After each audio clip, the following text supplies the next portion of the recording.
na página de treinamento, no YouTube e também no Instagram, ok? Sejam todos bem-vindos, obrigado pelo carinho da sua visita. Muito bom ter você aqui. Eu vou pedir que você tome aí agora a sua Bíblia. Eu preciso que você tenha nas mãos a sua Bíblia. Preciso que você tenha nas mãos caneta e papel, ok? Você vai receber muita informação de Deus, muita informação bíblica revelada, e nessa informação bíblica revelada, especialmente para aqueles que são pastores, para aqueles que são ministros, para aqueles que amam a Bíblia, você vai ter um mundo de revelação aí sem precedentes. Então é importante que você anote tudo. Eu estou aqui só ajustando o meu celular, só para eu me cercar da transmissão aqui do Instagram, gente. Tá bom? Vamos lá. Cadê? Semana passada não ficou. Tô vendo aí vocês no Instagram, beleza. Semana passada não ficou guardado aí na memória, salvo do Instagram, porque nós esquecemos de confirmar a transmissão para que fosse salva. Mas atenção, essa live ela fica disponível de quarta até domingo meia-noite, ok? De quarta-feira, agora hoje, até domingo meia-noite. Se você não acompanhar ao vivo agora, você tem até domingo para assistir. Por que o senhor faz isso, pastor? Porque eu quero estimular em você, eu quero criar em você a disciplina de estudar a Bíblia. Eu quero que você estude a Bíblia sistematicamente, semanalmente, a cada tempo, ok? Então eu quero que cada semana você tenha o hábito de estudar e se interessar. Então, pegou? Pegou. Não pegou, a gente toca o barco. Beleza? Bênção de Deus? Pessoal, deixa eu só insistir aqui, porque na minha...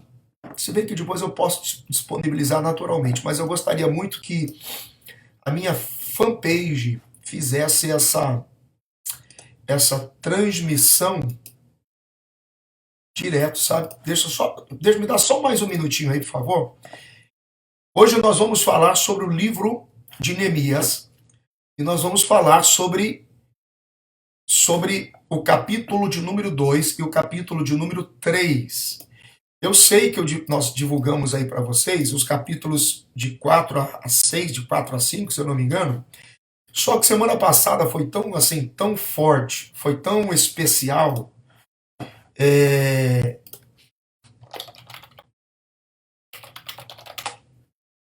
Deixa eu só colocar aqui, gente. Espera aí. Na fanpage. Ok. Desconectar. Beleza. Foi tão forte assim, foi tão especial semana passada, que não teve como eu seguir adiante. Mas eu vou tentar, dentro do cronograma aqui, fazer pelo menos o capítulo 2 e 3 de Neemias, ok? Atenção, vamos começar agora. Bíblia na mão, caneta, papel, vamos estudar a palavra de Deus. Livro de Neemias, capítulo de número 2, ok? Semana passada o Senhor nos visitou na live de uma forma muito especial. Então você que é pastor, pastora, líder, missionário, você que usa a palavra, você que ensina, você que ministra, tá? Você que usa a palavra normalmente, e esse ensino aqui vai ser fundamental, vai ser muito importante para você. Então eu preciso, fundamentalmente, ok? Que você anote o que você puder, porque você vai ter assim uma fonte de muitas mensagens para você ministrar.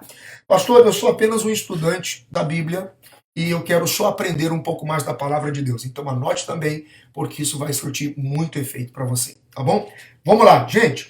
Livro de Neemias, capítulo de número 2. Pega a Bíblia, caneta e papel na mão. Capítulo de número 2. O que a Bíblia diz? Vamos lá. Neemias, capítulo de número 2, versículo de número 1. Nós vamos fazer verso por verso de forma progressiva. Progressiva, ok? Revelado. Vamos lá. Versículo de número 2. O que está dizendo a Bíblia?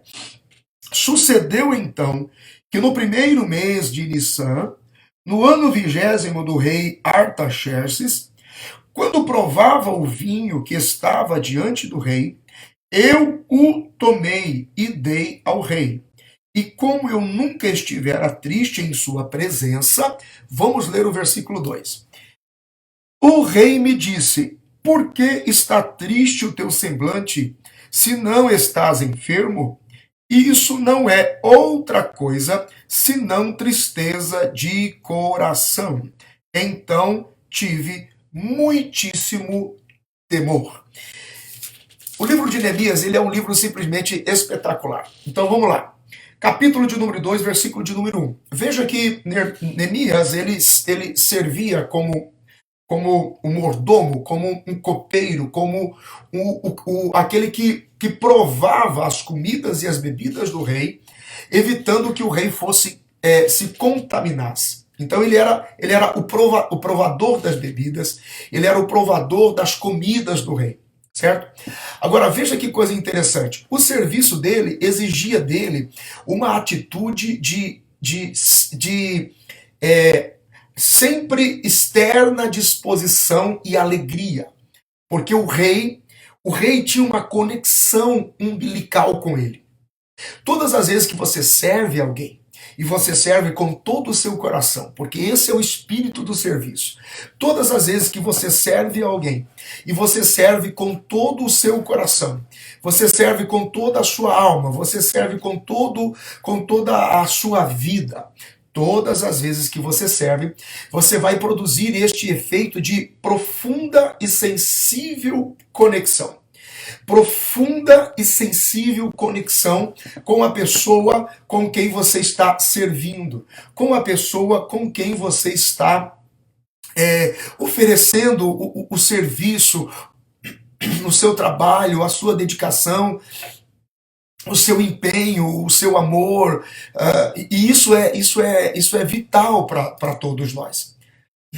Isso é simplesmente vital, isso é simplesmente importante, que o nosso serviço, a nossa dedicação produza essa conexão.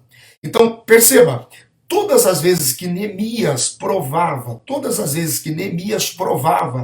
do vinho do rei, ele tinha um gesto, ele provava e dizia para o rei assim, para sempre vive o rei. Então, a atividade dele, esse exercício, esse trabalho de Neemias, não era um trabalho qualquer, mas era um trabalho de muita responsabilidade. E era um trabalho também de profunda exposição. E é aqui que começa a entrar os nossos primeiros gatilhos aí de revelação, as nossas primeiras chaves de conexão e de revelação. O versículo de número 1, quando nós lemos, diz que quando ele chegou na presença do rei, quando ele estava na presença do rei, e ele provava o vinho diante do rei, quando ele toma o vinho, ele toma, dá para o rei, e ele declara, vive para sempre, ó rei. E perceba que a observação que no versículo 1, lá no final, diz assim, e nunca eu estive triste na presença do rei. Nunca ele me viu triste, nunca ele me viu abatido. No versículo de número 2, a Bíblia diz que o rei nota, o rei olha para ele e diz assim, escuta, eu sei que você sempre está trabalhando comigo aqui. Eu sei que você sempre está empenhado em fazer o melhor por mim. Mas o teu semblante denuncia o seu coração. E se você está vivo, eu vejo que você não está enfermo, eu vejo que você está servindo. Gente, isso aqui é de uma profundidade e de uma revelação sem precedente. Eu preciso que você entenda isso aqui. Isso aqui é de uma revelação sem precedente. Perceba que o serviço, o empenho dele, a dedicação dele, quando você está envolvido com o seu serviço, você não pode se deixar vencer pela tristeza. Você não pode se deixar vencer pelo seu dia mau, pela sua circunstância. Porque todos aqueles que confiam em Deus de verdade têm uma disposição para servir, têm uma disposição para fazer com que aquele que está acima dele se torne poderosamente honrado e que o serviço seja cumprido. Gente, eu preciso que você escreva isso aí, escreva algo aí importante, ó. O ato de servir não está atrelado, não está preso, não está conectado com o seu estado de emoção. Tem muita gente que vem por serviço e vem por trabalho e ele descarrega tudo. É um vai e vem. Ele pega a dor do trabalho e leva para dentro de casa. Ele pega a dor de casa e leva para dentro do trabalho. Você está entendendo isso? E a pessoa sofre com isso, ela padece com isso, e ela produz uma falsa verdade no que ele está fazendo. Embora a tristeza do coração não possa ser por muito tempo escondida, ela não pode ser por muito tempo poupada, porque quem te conhece por dentro, te conhece lá dentro do seu coração. Então, quando o rei olhou para ele e falou assim: olha, você nunca se apresentou triste. Você nunca permitiu que a sua condição emocional e a sua circunstância pudesse produzir um efeito de que a sua prestatividade, o seu serviço fosse comprometido. Gente, você que lidera, você que pastoreia ou você que serve, aquele que está na posição de liderar, pastorear, comandar, conduzir pessoas, aprenda com essa lição. Você precisa aprender a ler o coração, a ler os olhos, a ler o rosto daquele que serve você. E você que serve precisa estar atento ao seu canal umbilical. Meu Deus, isso... Oh, Jesus. Tem alguém... Fala alguma coisa. Se você está entendendo o que eu estou dizendo, diga um amém, fala um aleluia, diz qualquer coisa para ver o seu nome aí. Percebe isso, gente? Veja que existe uma perfeita... Se não houver essa conexão umbilical de coração e de alma com quem serve, com quem lidera, o propósito, o reino, a igreja, a visão, vai ficar completamente comprometido, serão completamente comprometidos. Ok? Só que é o seguinte, quando Neemias percebeu que o rei notou, Neemias já teve um discernimento, porque Neemias era um cara de oração. Então ele já entendeu, uma vez que ele foi para servir como todos os outros dias, ele já percebeu que o rei já estava percebendo, já estava notando nele a alteração do seu coração. Então isso para Neemias já era a resposta de Deus. Já era a resposta de Deus. Veja só, ele já orou, ele já havia entregue na presença de Deus as circunstâncias no capítulo 1. Então, mais do que justo, Deus prontamente começa a trabalhar por ele. Deus prontamente começa a manifestar a vontade, a quem de direito, e ele começa a tocar. Gente, fica tranquilo. Se você serve, ainda que o seu coração esteja abatido e as circunstâncias não sejam as melhores, se você serve com verdade, aquele que está acima de você vai saber que Deus tem um propósito maior na sua vida.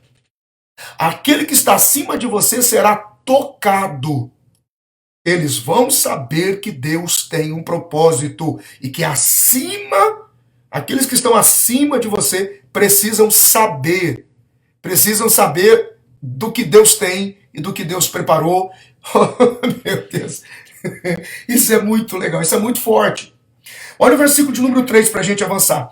E disse ao rei: para sempre viva o rei. Como não estaria triste o meu semblante, se a cidade da sepultura de meus pais está assolada, e as suas portas consumidas pelo fogo. Gente, anota isso, guarda, anota isso, que isso é muito forte. Escuta só. Como mordomo, e aquele que provava a comida e a bebida, e ao oferecer ao rei dizia: vive o rei para sempre. Percebe que todo aquele que serve, gente, isso é muito forte. Meu Deus, me ajuda a passar para os teus filhos, meu pai. Todo aquele que serve estará diante da vida ou da morte. Percebe? Porque se Neemias provasse de um vinho envenenado, quem morria primeiro? Neemias. Se Neemias provasse de uma comida envenenada, quem morria primeiro? Neemias. Só que se o vinho não estivesse envenenado, Quem desfrutaria primeiro da satisfação e do prazer da bebida? Neemias. Se a comida não estivesse envenenada, quem provaria primeiro da comida? Da boa comida? Neemias. Então, todo aquele que serve sempre está exposto, porque geralmente quando você serve, geralmente quando você está em serviço, voltar um pouquinho aqui, ó, nós estávamos falando sobre o serviço, ok? Eu acho que parou sobre quem serve, está exposto, tá? Dura trazer a revelação de volta, mas vai dar, vamos lá. Quem serve está sempre exposto. Por que exposto? Exposto porque você prova antes do rei. Então ele provava do vinho da comida para dizer, olha, viva o rei. Então quem prova está sempre exposto, ok? Tudo bem até aí? Só que você também tem o prazer, mesmo servindo entre a morte e a vida, porque você pode, imagina se Neemias provasse de um vinho ou de uma comida, por exemplo, que estivesse contaminada. Simplesmente ele correria o risco de morrer, não é? Então, à medida que ele prova, ele desfruta também por antecipação do bom vinho e da boa comida. E muitos líderes não entendem esse filtro na vida do servo. Porque às vezes você tem que filtrar a notícia ruim para poder passar. Então, como servo, você sente a dor primeiro, para você privar, ou pelo menos poupar a vida do rei ou a vida daquele que está acima de você. Ok? Vamos seguir lá? Beleza, obrigado pelo feedback de todo mundo que está junto, parece que melhorou. Vamos seguir, tá? Versículo de número 3, gente. Versículo de número 3, nós estamos falando sobre a pergunta que Neemias faz ao rei. Porque quando o rei pergunta assim, o que está acontecendo com você? Ele diz, olha, como que eu não vou ter uma tristeza no meu coração e como que o meu semblante não vai cair? Por quê? Ele menciona duas coisas. Porque a sepultura dos meus pais estão desoladas e ele fala sobre as portas da cidade estão destruídas e queimadas. Quando ele menciona a sepultura dos pais, ele está dizendo o meu lugar de promessa. Ele está falando sobre as minhas referências, ele está falando sobre as minhas memórias. Então ele está dizendo, peraí, toda uma promessa e todo um projeto de ontem está comprometido. Tudo isso está exposto, tudo isso está comprometido. É isso que está acontecendo comigo. Então, ele abre o coração e ele denuncia essa dor. Por quê? Porque ele fala do lugar da promessa e a cidade era o lugar do pacto. Então, o que ele tem em mente? Ele tem em mente a palavra de Deus para Moisés. E a promessa era, eu vou tirar o povo do cativeiro e vou estabelecer eles em um lugar para que me adorem. Para que eu esteja no meio deles e eles estejam comigo. E haja uma presença, e haja uma comunhão, e haja uma relação deles comigo e eu com eles. Vocês conseguem entender isso? Então veja que o que estava afligindo e desolando o coração dele? Não adiantava trazer o povo de um cativeiro se não tivesse um lugar para colocar o povo. Então, a gente não pode trabalhar só pelos nossos interesses, gente, pelo amor de Deus. Eu não estou construindo uma igreja para mim. Eu não estou vivendo um propósito de Deus para a minha vida. Eu não estou me casando só para me satisfazer. Eu não estou gerando filhos só para dizer que eu tenho potencial de gerar gente no mundo. Tudo que eu faço tem a ver com as minhas referências, com as minhas memórias, com a promessa de Deus e com o lugar do pacto de Deus para a minha vida. É onde Deus me estabelece. Você está entendendo? Então tem que vir comigo as memórias, as referências, a promessa, e tem que vir comigo o lugar estabelecido do pacto. O meu culto, a igreja do Senhor, as minhas raízes precisam estar mantidas comigo. Vocês estão aí? Tá chegando tudo bem aí, gente? Vai falando aí, vai dando um toque, vai dando um alô, vai me deixando saber e vai dando um glória aí se você acredita em profecia, porque Deus está falando com alguém aí. Beleza? Então vamos lá, vamos caminhar um pouquinho mais. Versículo de número 4. O versículo de número 3 termina sobre as suas portas estão consumidas pelo fogo, termina com a expressão portas. E no versículo de número 4, está dizendo assim, ó. Então o rei me disse, que queres agora?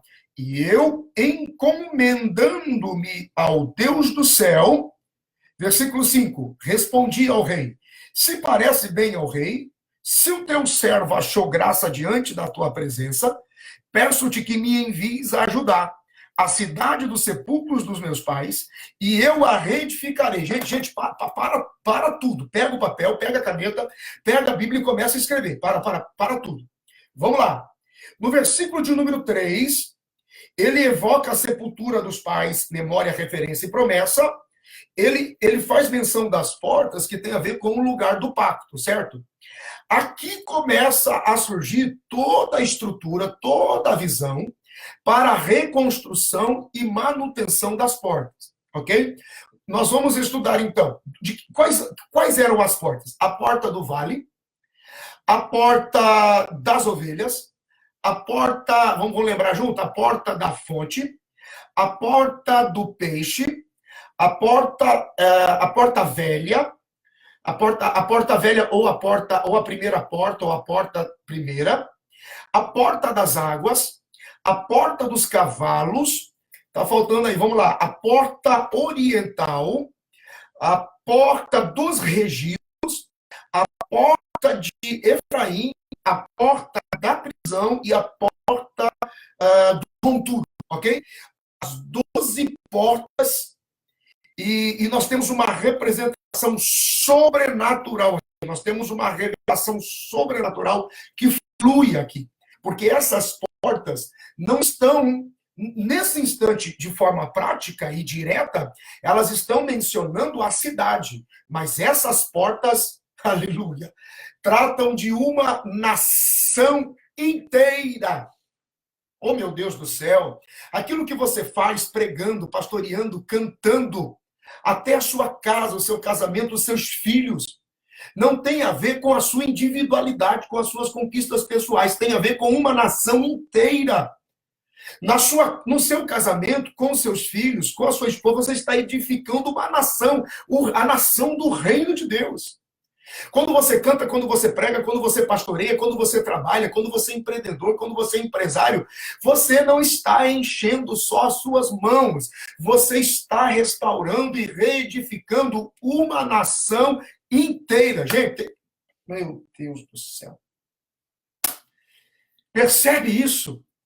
É toda uma nação. Você pode parecer que não é nada. Ah, pastor, é só a rua do meu bairro, mas vai mudar o bairro. Mas é só o bairro, mas vai mudar a cidade. Mas é só a cidade, mas vai alcançar o estado. Não, mas é só o estado, vai alcançar o país. Mas é só um país, vai alcançar o mundo. Recebe essa palavra. Recebe essa palavra aí para a sua vida. Fala alguma coisa para mim, pelo menos ver um amém aqui, porque eu não posso ficar citando todo mundo, mas eu sei se você está entendendo. Você percebe? Então a gente vai ver isso dimensionado ainda mais à frente. Como nós tivemos uma queda, eu vou aumentar um pouquinho o tempo de ministração para você não ficar prejudicado, porque eu quero você ir comigo, tá? Vamos lá. Ok. Aí nós temos aqui, ó. Gente, lembre-se que essa live só fica disponível de quarta a domingo. Domingo, meia-noite, ela sai do ar. Porque eu tô disciplinando você a estudar. Então você tem de quarta a domingo para revisar. Ok? Caneta, papel na mão e Bíblia. Agora, no versículo de número 3, a dimensão das portas. No versículo de número 4, o rei, quando o rei se aproxima dele e se interessa pelo projeto dele, então o rei olhou para mim e me disse: o que você está precisando agora? E essa expressão, dependendo da sua expressão, no versículo 4, Neemias não está orando de novo, ele não está pedindo a Deus uma direção, porque ele já orou no capítulo de número 1, ele já orou. Então, o que ele está dizendo nesse texto? Ele está dizendo assim: Senhor, me oriente, me dê sabedoria sobre o que mencionar para o rei quanto à minha necessidade, porque eu entendo que a partir de agora a minha oração foi ouvida. Amém, gente? Vai lá para o versículo de número 5. E respondi ao rei. Aqui, ó, pega a caneta e papel. Isso aqui é o forte. Isso aqui é a deixa, que você tem que pegar, o negócio é violento. Pega comigo aqui, vamos lá. Se parece bem ao rei, e se o teu servo achou graça diante da tua presença, peço-te que me envies a ajudar a cidade do sepulcro dos meus pais, e eu a reedificarei. Olha o versículo 5. Pega comigo o versículo de número 5. E pega a sua caneta e sublinha ali, ó, onde diz ali, ó. Se o teu servo achou graça. Escreve ali, sublinha ali, sublinha ali. Se o teu servo achou graça. Alguém pode falar alguma coisa aí? Se você já entendeu? Percebe? Ao teu servo achou graça. Irmão, não existia, pelo menos, não era cultura, nem pensamento, nem sentimento. Judeu não espera graça. Judeu não se move por graça. Judeu se move por lei. Se você cumprir a lei, você tem chance de se dar bem. Se você quebrar a lei vai te quebrar. Não tem segunda chance, não tem segunda oportunidade, não tem graça, não tem favor imerecido, não tem segunda oportunidade. Percebe que, sobrenaturalmente, a graça, que é uma manifestação de Cristo, se antecipa aqui, e ele chega e diz assim, ó, se eu... Isso é muito forte. As palavras de Neemias, ele está dizendo assim, ó, se parecer bem ao rei, e se o teu servo achou graça, significa se eu servi bem. Oh, meu Deus. Porque, gente, não é como começa, mas é como você termina. Porque tem pessoas que chegam muito bem no serviço, mas no meio do caminho, ele se demonstra, ele se revela um péssimo servo. É igual a pessoa, você pega ela do nada e coloca ela como cooperador. Ela começa a servir bem, depois leva para o diaconato. Quando chega no presbitério, ele quer dividir seu trabalho. Quando chega no presbitério, no evangelismo, ele se revela uma pessoa completamente fora da graça, fora de qualquer favor imerecido. Gente, você que lidera, você que serve, você está entendendo? Você está entendendo? O que ele diz assim? Ele diz assim para o rei, se eu sempre te servi bem, se o teu servo te serviu e cumpriu com as responsabilidades, meu irmão, isso aqui é a lei da reciprocidade. Isso gera um constrangimento. Todas as vezes que você servir bem, as pessoas serão naturalmente condicionadas a retornar isso para você, a devolver isso para você. Então a graça começa a surgir aqui. Ele está dizendo, se eu achei graça diante do Senhor, ó rei, essa graça aqui é o favor imerecido. Essa graça e essa fé aqui, gente, graça e fé são, dentro do conceito vivo, poderoso, de expectativa, são conceitos até então desconhecidos para aquela gente, que se movia única e exclusivamente pelo rei, pela lei. Agora, todos aqueles que, mesmo que inconscientemente, Raabe e tantos outros, conseguiram antecipar e entender a graça, foram alcançados por ela e receberam o favor e receberam a provisão. O que significa a graça do rei? Significa que você não só seria enviado para, com liberdade, cumprir o propósito, como você também teria a garantia de duas coisas, proteção e provisão ao longo do seu trabalho. Todas as vezes, veja só, quem foi a primeira tribo beneficiada? Quem foram os primeiros beneficiados com a graça e o favor imerecido? Judá. O que o nome Judá significa? Louvor, que remete à adoração. Significa que todas as vezes que você tiver atitude de graça e for merecedor de graça, a sua vida será uma vida de adoração. E todo aquele que tem graça e favor e está debaixo de uma vida de adoração será primeiramente abençoado e beneficiado. Recebe essa palavra sobre a sua vida em nome de Jesus. Eita, meu Deus. Vocês estão entendendo de verdade? Escreve. Não. Puxa, eu tenho vontade de colocar isso dentro da mente e do coração de vocês. Pega isso. Você entendeu?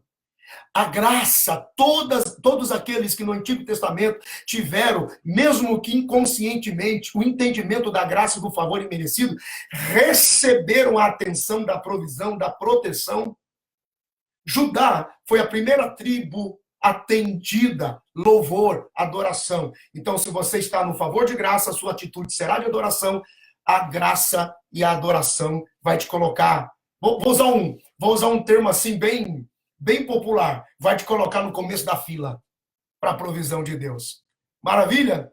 Amém? Vamos lá, gente. Dá um glória a Deus aí se você acredita. Mesmo à distância, eu vou acreditar que você está dando glória a Deus pela palavra revelada. Olha o versículo de número 6. O que diz aqui no versículo de número 6? Então, o rei,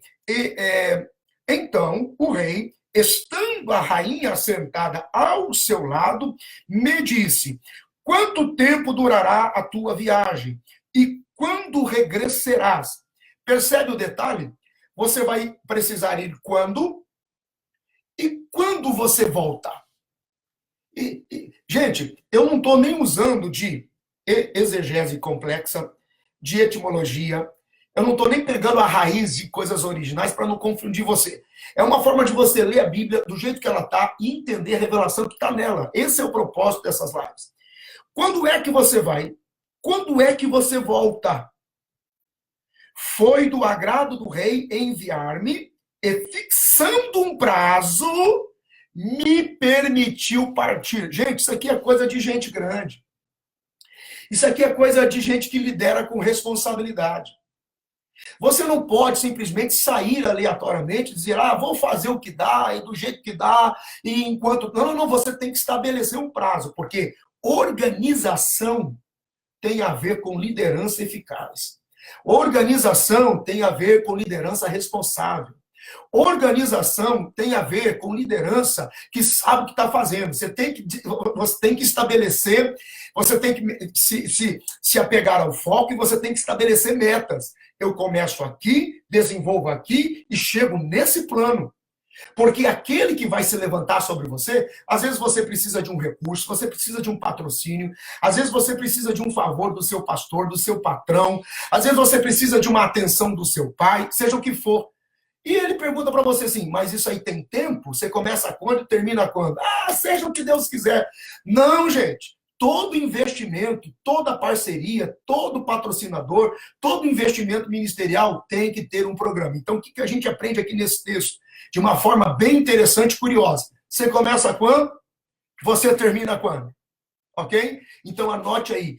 Todo líder de referência, toda pessoa na casa, na família, na empresa, na igreja, tem que saber quando começa e tem que saber quando vai terminar. Vale um glória a Deus aí? Vale sim, eu dou glória a Deus. Coisa boa. Vamos lá. Versículo de número 7 agora. Vamos para o versículo número 7. Pega a Bíblia e anote aí.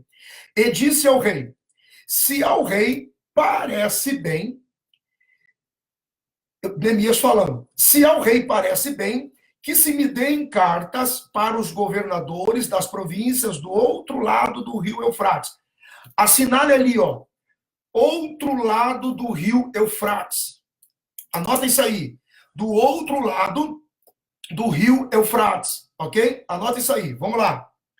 Para que com a sua franquia, autorização, representação, selo, ok? Sua franquia, me permitam passar para Judá. Me permitam ir para o lado de lá. Está começando agora. Neemias começa a se organizar.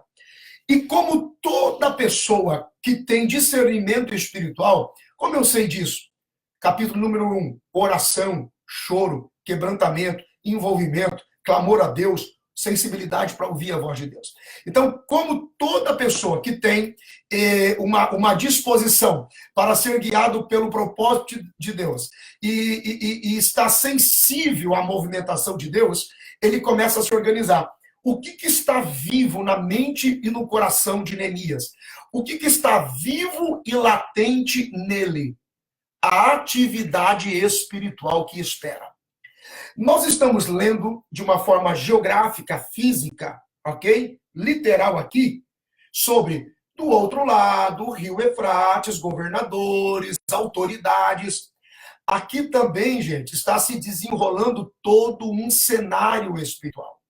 O mundo espiritual, escute, assim na terra como no céu.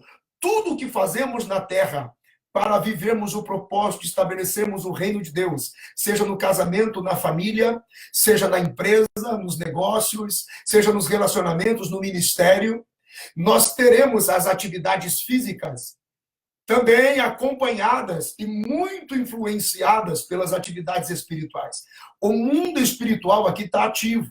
E Neemias sabia que do momento em que ele começasse, porque no versículo anterior diz, quando é que você começa, quando é que você termina. Neemias entende que do começo até o término dele haveria uma atividade espiritual intensa. E essa atividade espiritual, uma vez que Neemias estaria trabalhando com restauração, recuperação, reconstrução, vida, memória, lugar de pacto, restauração do lugar de Deus. Meu Deus do céu. Gente, Neemias sabia que o mundo espiritual se agitaria e as forças contrárias que viriam se tornariam grandes desafios. As forças de resistência que se apresentariam contra Neemias para resistir a toda a movimentação, para ele não alcançar o objetivo, para ele não chegar lá. O livro de Neemias começa dizendo que ele está numa região. Que região é que Neemias está? Você lembra? Neemias está na região de Suzã. O que era Suzã? Onde estava Suzã? Essa região de Suzã é a capital da Pérsia. E se você tem uma boa memória pela palavra de Deus, você vai lembrar que nessa região de Suzã, na Pérsia, havia um domínio de principados que operava ali. E foram esses domínios, esse principado ativo, que se levantou contra a oração de Daniel, capítulo 10, versículo 12 a 15. Ali esteve por 21 dias, e o domínio de principado estava ativo ali enquanto Daniel clamava. Então, espiritualmente, você precisa estar atento sobre isso. Todas as vezes que você iniciar um projeto de restauração, reconstrução, você vai ter que avançar sobre limites e fronteiras, e a cada limite e fronteira nova que você enfrenta, você tem principados espirituais novos de resistência contra a sua vida. É isso aí que você perguntou essa semana. Pastor, o que está acontecendo comigo? Eu estou avançando e quanto mais eu faço, quanto mais eu realizo para Deus, mais difícil. Meu Deus, eu avanço numa etapa, parece que eu vou descansar e uma nova luta começa, porque você está avançando sobre fronteiras. Você está indo da além do rio, da além do rio, da além do rio e da além de muitos outros. E não só as atividades espirituais do domínio ali dos principados da Pérsia, mas a Bíblia diz ali, ó, no versículo de número 7, que ele estava indo do outro lado do rio Eufrates. E aqui nós temos uma outra menção também, profética e apocalíptica e escatológica, porque no livro do Apocalipse, capítulo 9, versículos 12, 13 e 14, você tem ali todos os espíritos, todos os anjos de juízos que Deus submeteu no Eufrates estão presos ali antes da fundação de tudo. Então preste atenção, significa que você vai avançar sobre uma concentração espiritual, inclusive de juízo. Então, é muita resistência que você vai enfrentar. Perceba que eu estou falando com espirituais, que começaram no propósito de Deus pela oração, pelo jejum, pelo choro, pelo sentimento de restauração. É por isso que muita gente não consegue chegar no final, meus irmãos. Começa a resistência aí, ó, o cara para no meio do caminho, ele não vai para lugar nenhum. Entendeu? Isso é simplesmente vital e sobrenatural. Tem aí? Pegou aí? Vamos lá. Agora lá. Vamos lá. Ok? Ele está precisando agora de autorizações, porque as autorizações que ele pede, versículo de número 7 ali, ó. Essas autorizações que ele pede não são só autorizações físicas para o transpor do rio Eufrates, mas também são autorizações para seguir no mundo espiritual. Olha o versículo de número 8. Pega aí a sua Bíblia lá. Pega aí, lê comigo aí. Versículo de número 8. E a outra carta, ele para Asaf, guarda do bosque do rei, para que me dê madeira para construir as portas da cidade do templo, para as muralhas da cidade e para a casa na qual me alojarei. E o rei me concedeu, porque a mão do meu Deus estava sobre mim. Veja que a gente não precisa muita força. Ele já havia orado, Deus já havia falado com ele estava debaixo de autoridade, ele estava debaixo de graça, ele estava entendendo o favor de Deus sobre ele, liberado sobre ele, então agora ele está avançando. Espiritualmente, ele está recebendo também autoridade. Ele sabe que as regiões celestiais têm um governo, então isso aqui representa espiritualidade, também de forma em caráter espiritual. Agora veja, todas as vezes que você se move, escreve isso aí, que isso aqui vem agora e o Senhor vai enchendo a mente da gente. Com revelação, todas as vezes que você sai para um propósito, debaixo da graça, do favor de Deus, você recebe duas cartas essenciais. Você recebe duas cartas primordiais. Quais são essas cartas? A carta de poder e a carta de autoridade.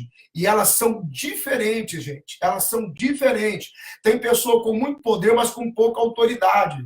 Você está entendendo? E isso é interessante. E tem pessoas que se auto-intitulam com muita autoridade, mas não têm poder. Então, entendendo isso na prática, o que significa? Poder é habilidade. Poder é habilidade. Quando Atos dos Apóstolos 1:8 menciona, mas recebereis poder ao descer sobre vós o Espírito Santo, não é uma movimentação de pulo, grito, gemido ou movimentação.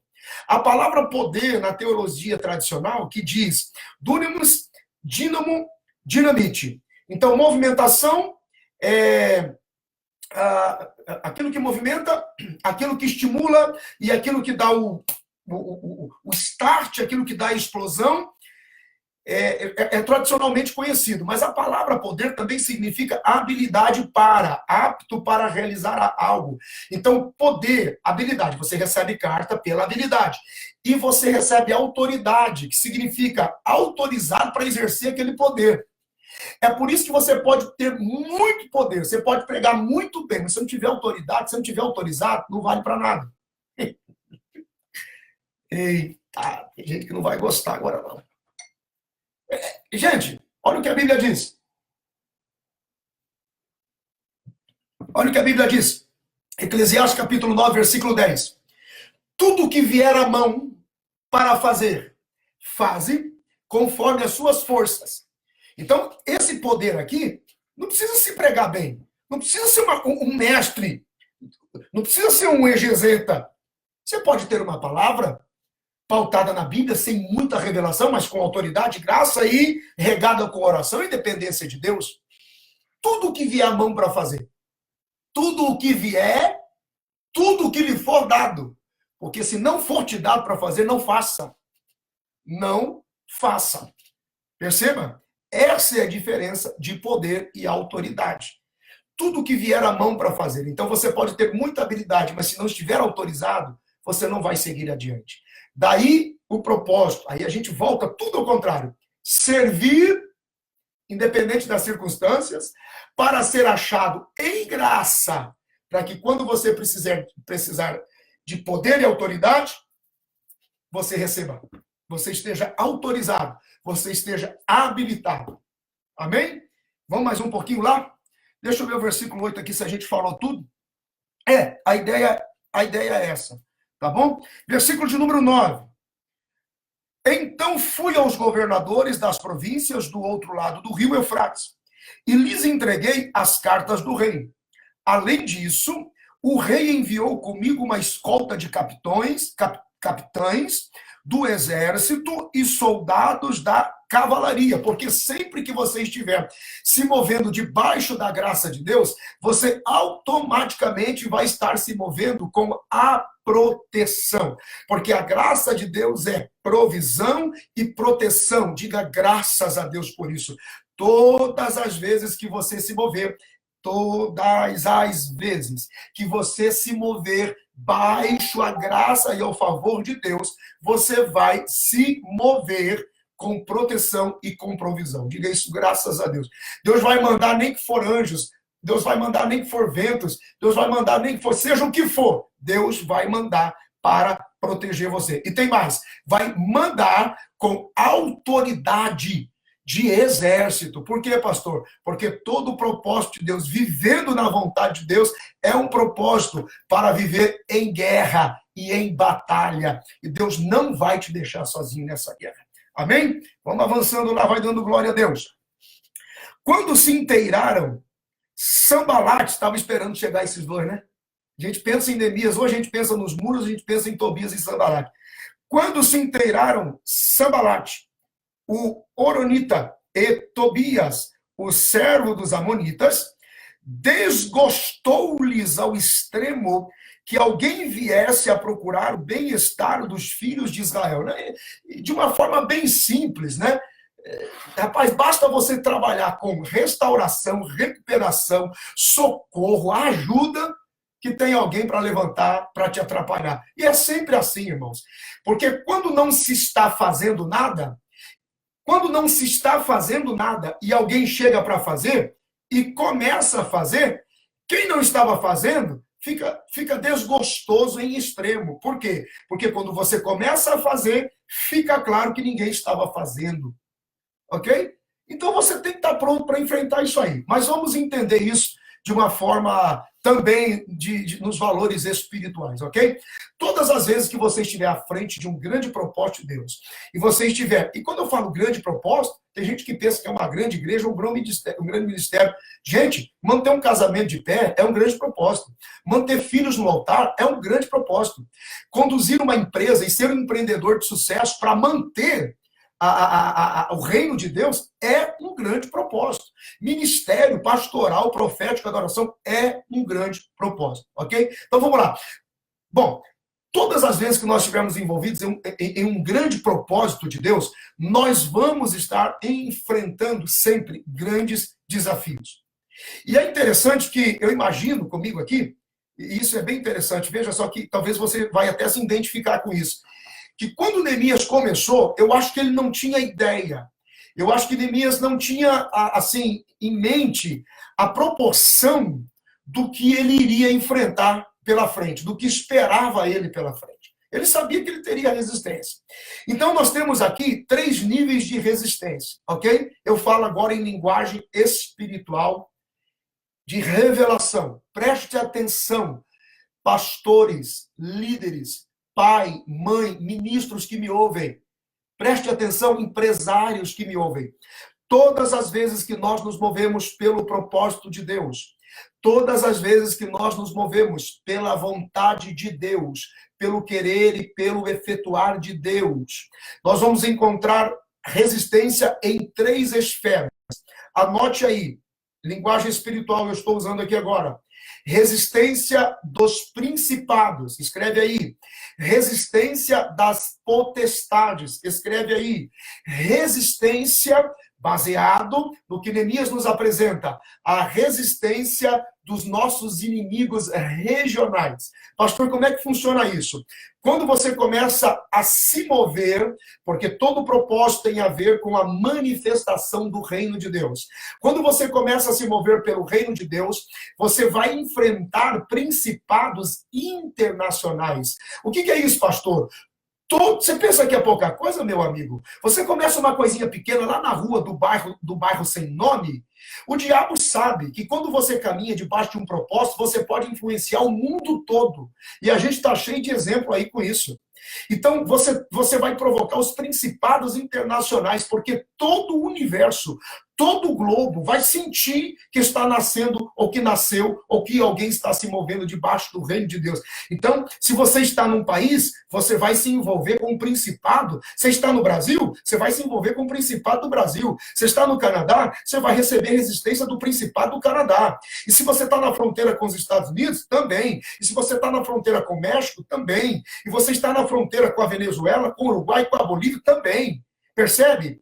Então, você sempre terá resistências dos principados que tem a ver com a movimentação internacional.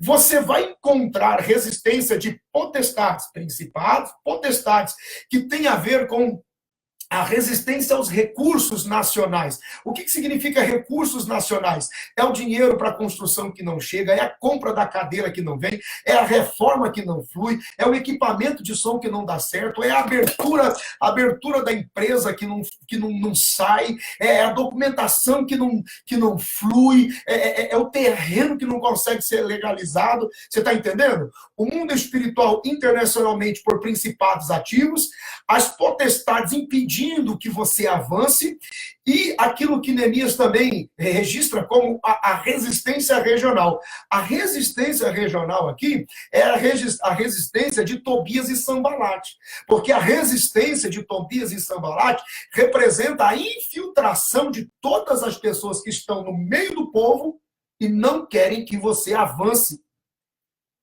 Isso também é chamado de os inimigos da fonte, ou seja, aquele que está na base, aquele que está no alicerce, você está entendendo? Aquele que está no ponto de partida. Você chega na reunião e diz assim, pessoal, está aqui a visão, vamos romper nessa área. Lá no começo, alguém levanta e diz, não vai dar certo, isso não vai fluir, isso não funciona aqui, não tem jeito suficiente, ninguém vai acreditar nesse negócio, isso aí saiu da sua cabeça, saiu um absurdo, aonde já se viu, como você pensa, você está louco, isso é um absurdo, isso nunca vai acontecer. Perceba? Mal começou, ali no começo, as pessoas que estão com você no começo começam a resistir todo o propósito de Deus para a sua vida. Vamos lá? Entendeu até aqui? Versículo de número 11. E quando eu cheguei em Jerusalém, anota ali, ó.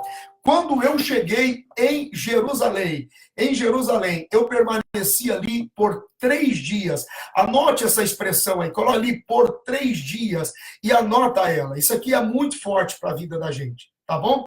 Eu permaneci ali por 3 dias. E aqui tem uma revelação muito forte. De alguma forma, isso aqui se conecta profeticamente com a pessoa de Jesus.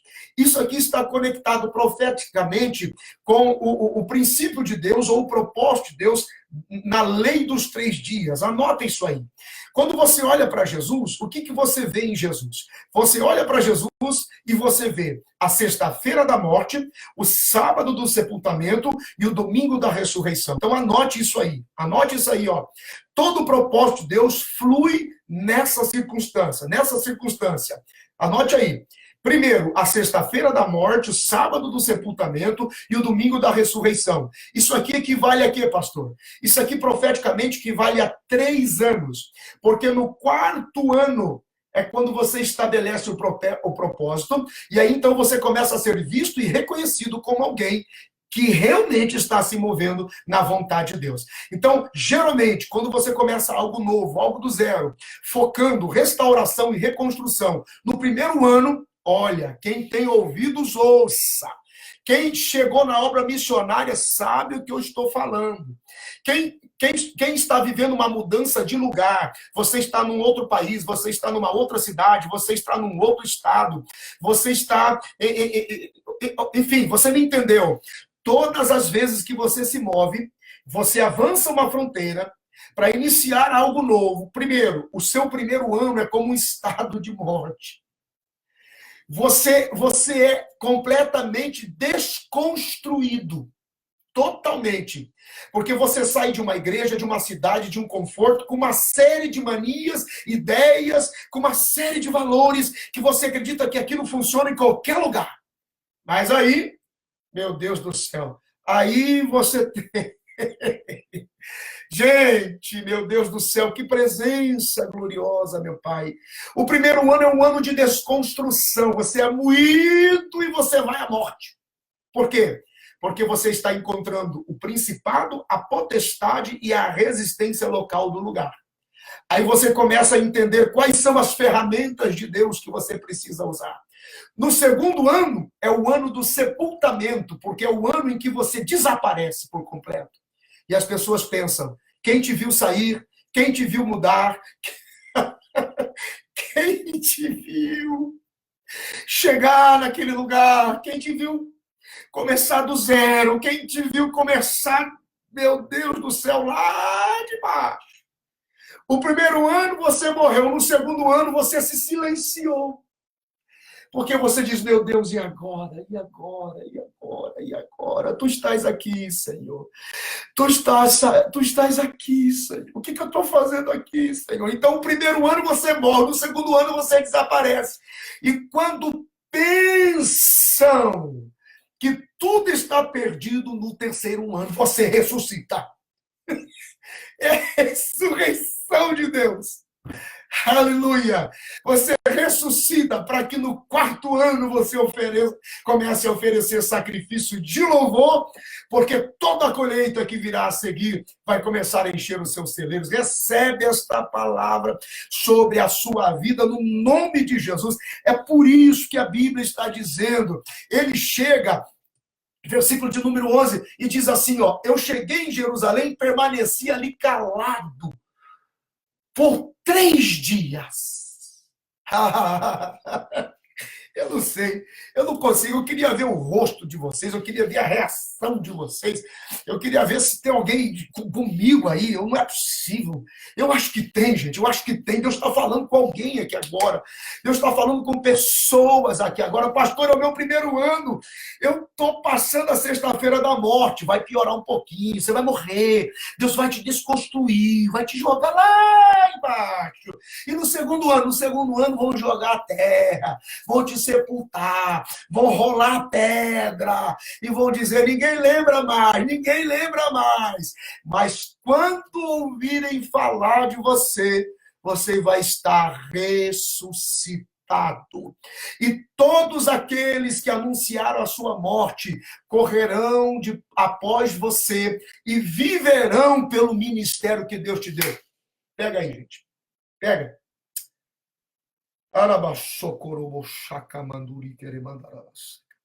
Meu Deus do céu. Meu Deus do céu. Pega essa palavra aí sobre a sua vida. Diga alguma coisa aí. Dá um amém. Dá um glória a Deus. Fala qualquer coisa aí.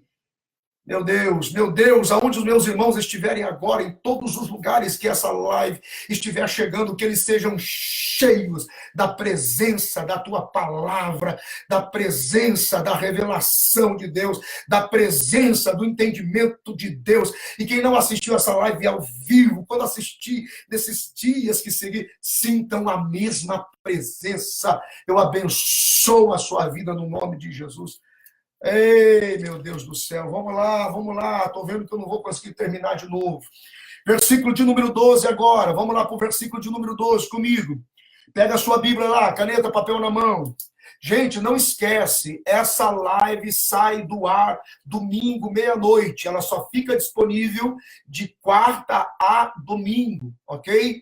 É muita coisa para compartilhar. Me ajude em oração, para que nós possamos conseguir, de alguma forma, um meio que todos possam ter acesso a essa força de revelação. Eu estou pedindo a Deus uma direção para que eu possa servi-los da melhor forma possível. Versículo de número 12. E me levantei à noite, eu e poucos homens comigo, e não informei a ninguém acerca do que Deus me inspirara a fazer por Jerusalém.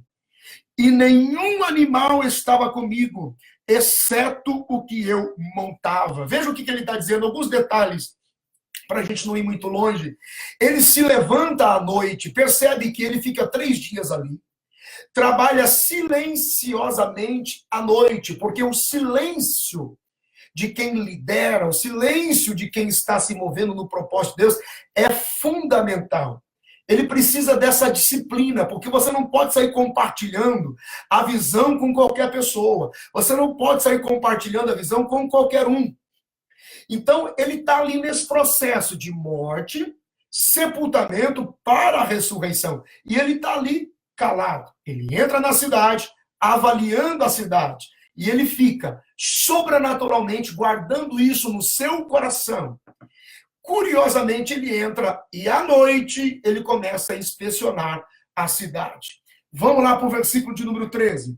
Saí de noite pela porta do vale e me dirigi à fonte do dragão, até a porta do muladar, ou do monturo, e estive observando atenciosamente as muralhas de Jerusalém, que estavam derribadas. Em outras versões diz assim, as pedras estavam jogadas pelo chão, e as portas estavam destruídas pelo fogo. Então, anote essa observação, que ela é fundamental para o nosso entendimento aqui. Veja, ele dá uma volta, ele avalia a cidade.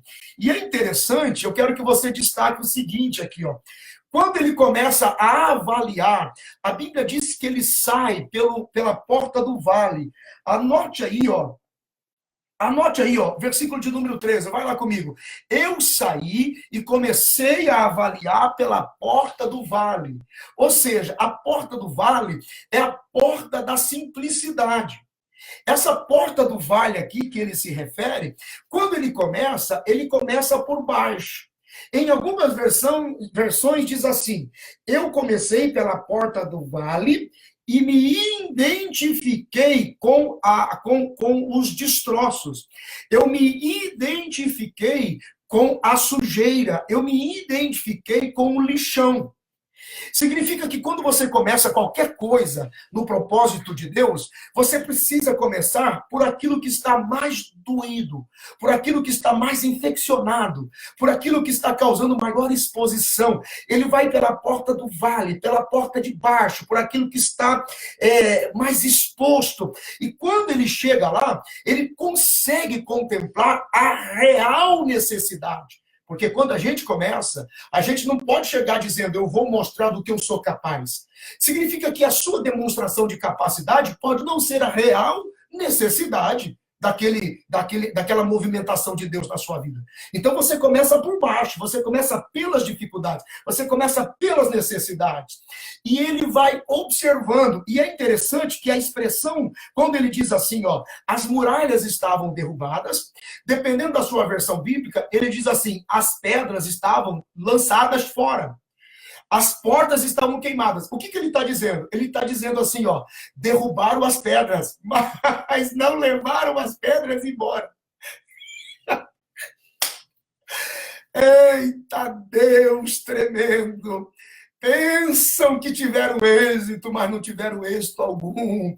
Porque lembra-se, gente, lembre-se disso. Nós estamos falando de restauração. Nós não estamos falando de fazer de novo. Deus não precisa de um novo altar. Deus precisa de um altar consertado. Deus não precisa de um novo muro. Deus precisa de um muro restaurado. Percebe? Por que ele destaca as pedras? Porque toda a intenção do diabo, o diabo não se preocupa com as portas, Cristo é a porta. Não se preocupe, Cristo é a porta. O diabo se preocupa com as brechas do muro, porque o diabo não entra pela porta, porque a porta é Cristo. O diabo entra pelas brechas do muro. Então Neemias valoriza as pedras da muralha, dizendo, não levaram as pedras. Não, sim, as portas estão queimadas, mas nós vamos restaurar essas portas e essas pedras serão colocadas no lugar, porque aquilo que tentou deixar como memória de vergonha se erguerá como memória de dupla honra. Você está aí, gente? Fala alguma coisa. Percebe? Isso é sobrenatural. As pedras estão aí. As pedras estão aí. Então isso é simplesmente maravilhoso. Minha esposa está me dando um alô aqui sobre a dinâmica das lives. Então vamos lá, que a gente está quase lá, ok? As pedras estavam no lugar e ele sabe da responsabilidade. Ok. Agora veja o seguinte, versículo de número 14. E passei depois pela porta da fonte e pelo açude do rei, mas como não havia espaço para eu passar com a minha cavalgadura, versículo 15, subi à noite pela torrente, sem deixar de observar os muros. Logo dei a volta e entrei pela porta do vale outra vez e regressei pelos meus passos. E isso é bem especial, porque ele começa pela porta do vale, ok? Ele vasculha a fonte de acesso ao tanque de Siloé. E é a fonte do acesso do rei. Isso fala de uma atitude, quando ele passa com cavalgadura, quando ele passa ali, ele entende que o espaço está estreito, que o espaço está pequeno e difícil de trabalhar. Tem muita gente que não gosta de começar com uma obra deficiente. ele quer já uma igreja grande, um ministério confirmado, e ele quer uma exaltação, ele quer algo muito maior sobre a sua vida, com grande destaque, com dupla honra. Você está entendendo? Não, você precisa ter humildade para começar em um lugar que está sofrido, você precisa ter humildade e começar por um lugar aonde está praticamente aos monturos e a ruína. No versículo de número 15, ele agora não só dá toda a volta e inspeciona, ele tem uma visão geral e ele volta para o mesmo lugar de onde ele começou. Por que que ele dá essa volta? Porque ele está levantando o custo de tudo. Ele precisa saber quanto de madeira, quanto de provisão ele precisa para poder levar adiante aquela restauração. Então ele volta por onde ele começou, que é a porta do vale. E dali ele vai começar o processo de restauração. Ele faz tudo isso durante a noite. Por quê? Porque você não só tem que começar, você não só precisa começar por aquilo que está com maior exposição, dor e sofrimento, como você precisa também trabalhar o tempo que for necessário. Ele faz isso durante a noite, porque não tem outra condição a não ser trabalhar a tempo e a fora de tempo. Trabalhar a tempo e a fora de tempo. No versículo de número 16 diz assim: os oficiais não souberam aonde eu fora, nem o que fizera, pois nada fizera saber aos judeus, nem aos sacerdotes, nem aos nobres, nem aos oficiais, nem aos demais responsáveis. Isso é, assim, de uma magnitude muito grande, porque Neemias guarda o segredo no seu coração, ele guarda a visão e a estratégia de Deus.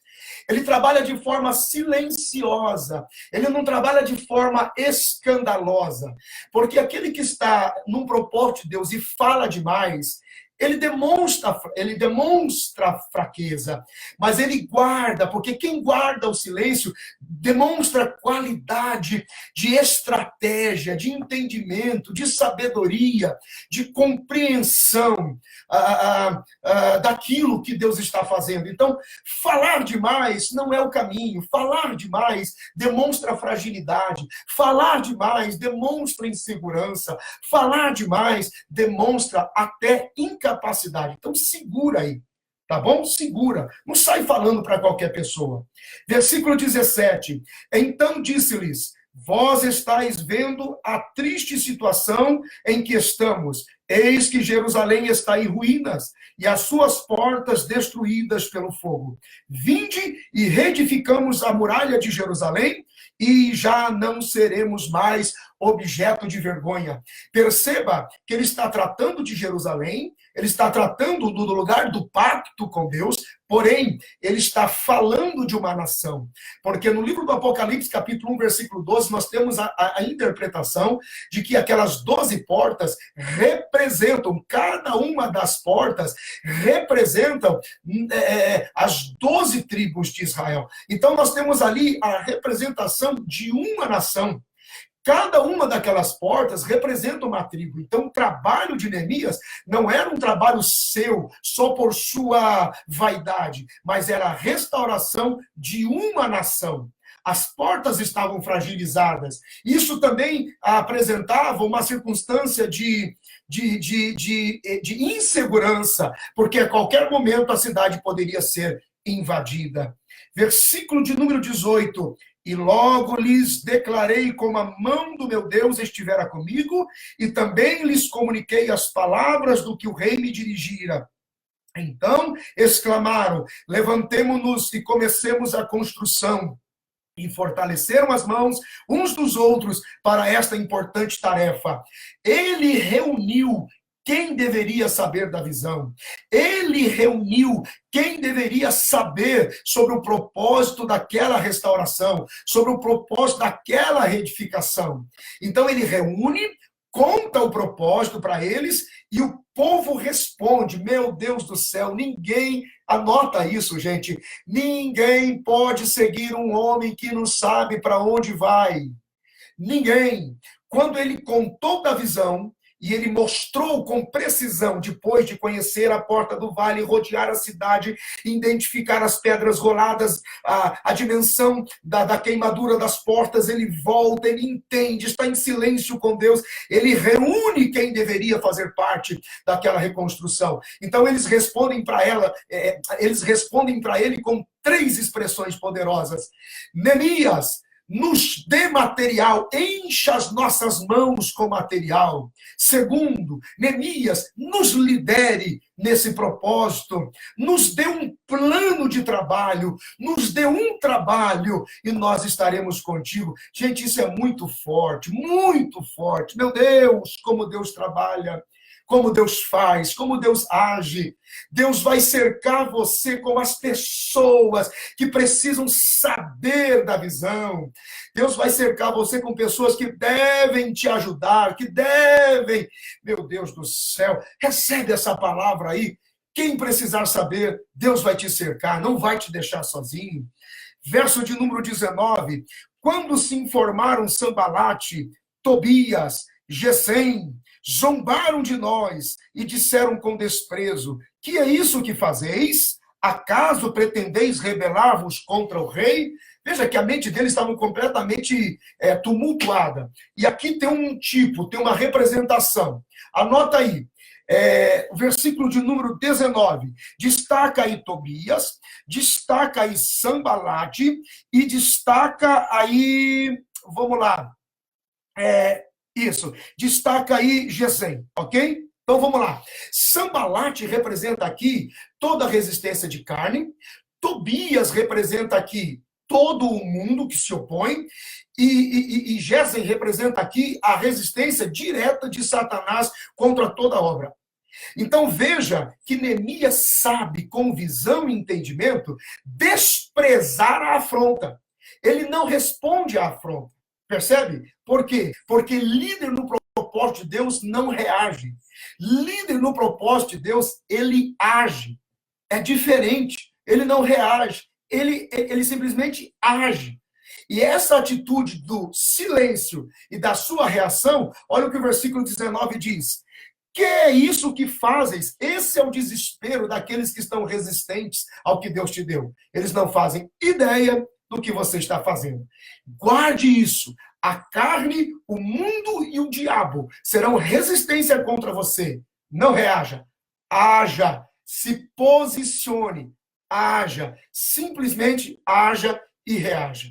Anote isso aí, ok? Vamos um pouquinho mais adiante. Versículo de número 20. O que a Bíblia diz? Então lhes respondi dizendo: o Deus do céu nos dará êxito. Nós, seus servos, trabalharemos e reedificaremos, mas vós não tendes nem parte, nem direito, nem memorial em Jerusalém. Anota isso aí para a gente encerrar o capítulo de número 2. Veja que Tobias, ele queria exercer a influência sobre o culto. Sanbalate, ele queria criar um domínio político nos relacionamentos. E Gesem, ele queria o poder da influência financeira sobre o propósito que Deus estava desenvolvendo. Só que, veja, Neemias não reage, ele age. E ele diz assim: porque vocês não se submetem e não reconhecem a visão, a desobediência de vocês vai arrancá-los da bênção e do favor de Deus. Gente, meu Deus do céu, isso é muito forte. Infelizmente, eu vou ter que encerrar a nossa live aqui, porque as redes sociais já estão me mostrando que nós temos um limite de comunicação. Preste atenção, aqui está. Deus está falando com você. Você está iniciando um movimento sobrenatural de Deus. Você está iniciando uma movimentação segundo a vontade de Deus. E eu libero sobre a sua vida esta palavra. Deus vai cercar você de todas as pessoas. Você não terá dificuldade de começar de baixo. Você vai experimentar a morte na sexta-feira, o sepultamento do sábado, mas a ressurreição do domingo. Todos aqueles que desprezaram a visão e o propósito de Deus na sua vida serão guiados pela influência que você vai exercer sobre eles. Recebe esta palavra no nome de Jesus. E se vale um amém, diga amém. Se vale um glória a Deus, diga glória a Deus. Se você estiver com a sua esposa, olha para ela e diga: Deus está com a gente. Se você está com seus filhos, diga: Deus está com a gente. Se você está sozinho, diga: Deus está comigo. Aleluia. Recebe essa palavra no nome de Jesus. Gente, esta live estará disponível de hoje, quarta-feira, até domingo, meia-noite. Você tem esses dias para revê-la, anotar e estudar. Comente aí nas redes sociais, comente na parte de baixo o que você achou desta live. Se você não me segue ainda nas redes sociais, você tem que me seguir. Entre lá no YouTube, youtube.com/benhur-lopes, e ali você começa, se inscreve, me segue, clica no sininho para receber a notificação quando eu estiver ao vivo de novo. Me siga no grupo fechado do Facebook, Treinamento com o Pastor Benhur. Pede a sua inscrição, eu libero e você também não vai perder nenhuma dessas transmissões.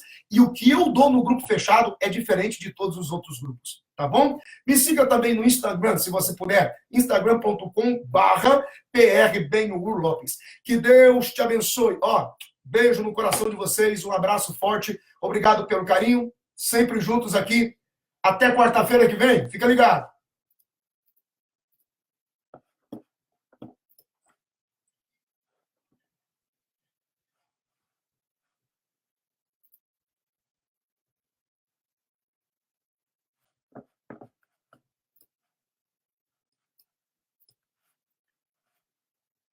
O Instagram acabou, mas as redes sociais estavam perfeitas aqui. Por isso que eu continuei. Porque tem que registrar na fanpage. Obrigado, gente. Obrigado a vocês aí, tá? Obrigado.